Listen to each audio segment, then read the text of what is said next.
असं आहे, कुठल्याही निवडणुकीमध्ये यश आणि अपयश या दोन्ही गोष्टी असतात, जय आणि पराजय। या ठिकाणी पराजय पचवता आला पाहिजे, जसा विजय पचवता आला पाहिजे तसा पराजय सुद्धा पचवता आला पाहिजे। आज अत्यंत पारनेरमध्ये दुर्दैवी घटना घडलेली आहे।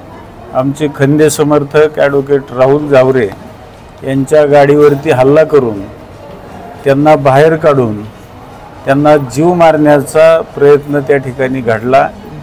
आणि ही घटना ज्या व्यक्तींकडून घडली ते पारनेरचे माजी नगराध्यक्ष आणि विखेंचे कट्टर समर्थक विजू आवटी आणि नंदू आवटी त्यांचे भाऊ आणि त्यांचे इतर जोडीदार, यांची माहिती अद्याप मी पूर्णपणे घेतलेली नाही, परंतु त्यांनी त्या राहुल जावरेवरती प्राणघातक असा हल्ला केला।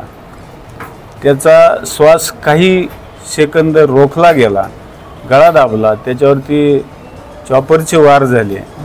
जर त्या ठिकाणी नगरे आणि इतर बाकीची सहकारी मध्ये पडले नसते तर आज वेगळी घटना त्या ठिकाणी घडली असती।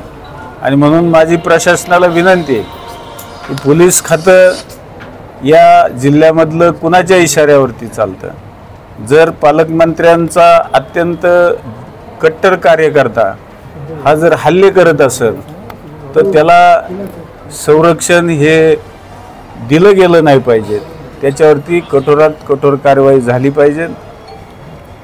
पराभव हा पचवण्याची ताकद खरं तर त्यांच्यामध्ये आली पाहिजे।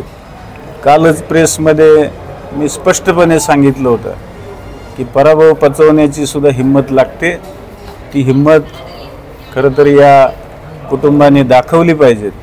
असे भ्याड हल्ले करून आणि कार्यकर्त्याला धमकावून तुम्ही पुन्हा एकदा हुकुमशाही आणि दादागिरी याला खतपाणी घालताय असं निदर्शनाला येतं आहे। हे चुकीचं आहे।